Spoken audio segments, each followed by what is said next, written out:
முதல்வர் ஸ்டாலினை அதிரச் செய்த சம்பவம். ஐபிஎஸ் அதிகாரிகள் எடுத்த முடிவு களம் மாறியது. கள்ளச்சாராய விஷயம் தமிழக ஊடகங்களில் மட்டும் பேசு பொருளாக இருந்த நிலையில் தற்போது இந்தியா முழுவதும் பேசு பொருளாக மாறியிருக்கிறது. நாட்டின் பின்தங்கிய மாநிலங்களில் கூட இப்படி 50க்கும் மேற்பட்ட உயிர்கள் அடுத்தடுத்து பலியான நிகழ்வுகள் கள்ளச்சாராய விஷயத்தில் நடந்தது கிடையாது. இப்படி இருக்க முழுக்க முழுக்க அரசியல் தலையீடு இல்லாமல் இந்த சம்பவம் நடந்திருக்காது என பலரும் பேசி வரும் நிலையில் ஐபிஎஸ் அதிகாரிகள் எடுத்த முடிவு என்பது ஆளும் திமுக தலைமையை சற்று அதிர்ச்சி அடைய செய்திருக்கிறது.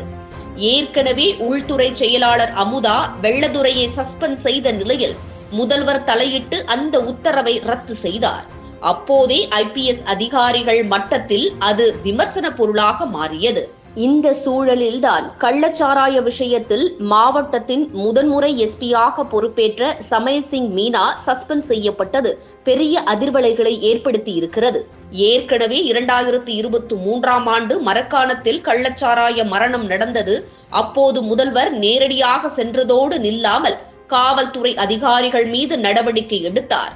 1 ஆண்டுகள் கழித்து இதே போன்று மெத்தனால் கலந்த சாராயத்தை குடித்து கள்ளக்குறிச்சியில் தற்போது 55 பேர் உயிரிழந்துள்ளனர். இந்த விவகாரத்திலும் கள்ளக்குறிச்சி எஸ்பி சமயசிங் மீனா சஸ்பெண்ட் செய்யப்பட்டிருக்கிறார். ஏஎஸ்பியாக இருந்து முதலில் கள்ளக்குறிச்சியில்தான் அவர் எஸ்பியாக பொறுப்பேற்றார். முதல் பொறுப்பு காலத்திலேயே சஸ்பெண்ட் செய்யப்பட்டிருக்கிறார். மேலும் DSP, inspector, SI, SSI, writer உள்ளிட்ட 9 சட்டம் ஒழுங்கு காவல்துறையினர் தற்போது சஸ்பெண்ட் செய்யப்பட்டிருக்கின்றனர். இதுதான் ஐபிஎஸ் அதிகாரிகளின் வாட்ஸ்அப் குரூப்களில் விவாதமாக வெடித்துள்ளது. மரக்காணம் சம்பவமாகட்டும் கள்ளக்குறிச்சி சம்பவமாகட்டும் இரண்டுமே மெத்தனால் சம்பந்தப்பட்ட விஷச்சாராய சாவுகள். தொழிற்சாலைகளில் பயன்படுத்தப்படும் மெத்தனாலின் வணிகம் உள்ளிட்டவற்றை ஆய்வு செய்ய வேண்டியது கலெக்டர் மற்றும் வருவாய்த்துறை அதிகாரிகளின் கடமை. எந்த தொழிற்சாலை எவ்வளவு மெத்தனால் வாங்குகிறார்கள், அதை சரியாக பயன்படுத்துகிறார்கள் என்றெல்லாம் சீரிய இடைவெளியில் ஆய்வு செய்ய வேண்டியது கலெக்டர் மற்றும் வருவாய்த்துறை அதிகாரிகளின் வேலை மற்றும் மதுவிலக்கு போலீசாரின் வேலை.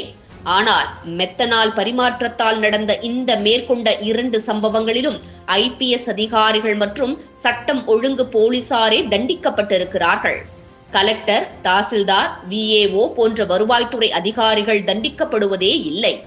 மரக்காணம் சம்பவத்திற்கு பின் அப்போதைய டிஜிபி சங்கர் ஜிவால் இது குறித்து உள்துறை செயலாளர் அமுதாவுக்கு கடிதம் எழுதியிருக்கிறார். அதில் மெத்தனால் உரிமம், பயன்பாடு, பரிமாற்றம் பற்றி ஆய்வு செய்ய வேண்டியது வருவாய்த்துறை அதிகாரிகளின் பொறுப்பு என குறிப்பிட்டிருக்கிறார். சட்டம் ஒழுங்கு போலீசாருக்கு அன்றாடம் நடக்கும் குற்றச்சம்பவங்கள், பொது நிகழ்வுகள், தலைவர்களின் பாதுகாப்பு என்று 1000 பிரச்சனைகள் உள்ளது.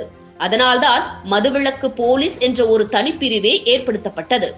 ஆன போதும் கள்ளக்குறிச்சி சம்பவத்திலும் ஐஏஎஸ் மற்றும் வருவாய்த்துறை அதிகாரிகள் விடுபட்டு ஐபிஎஸ் மற்றும் சட்டம் ஒழுங்கு போலீஸ் அதிகாரிகள் மட்டும்தான் தண்டிக்கப்பட்டிருக்கிறார்கள் என சில சீனியர் ஐபிஎஸ் அதிகாரிகள் டிஜிபியிடமே முறையிட்டிருக்கின்றனர். அதில் பலர் நிர்வாகத்தில் அரசியல் தலையீடு இருப்பதை பல முறை அறிக்கையாக கொடுத்திருக்கிறோம். ஆனால் அதை அரசாங்கம் கவனத்தில் கொள்ளவில்லை. தற்போது அவர்கள் தப்பிக்க நாங்கள் தான் கிடைத்தோமா? நடந்த அனைத்து நிலவரங்கள் குறித்து மத்திய உள்துறை அமைச்சகத்திற்கு ரிப்போர்ட் கொடுக்க இருப்பதாக சிலர் முடிவு செய்திருப்பதால் தற்போது பெருத்த தலைவலியாக முதலமைச்சர் ஸ்டாலினுக்கு இந்த விஷயம் மாறி இருக்கிறது. இதுபோன்ற முக்கிய நிகழ்வுகள், அரசியல் தகவல்களை ஆழமாக மாறுபட்ட கோணத்திலும் அறிந்து கொள்ள மறக்காமல் உங்கள் TNS24 டிஜிட்டல் பக்கத்தை பின்பற்றிக் கொள்ளவும்.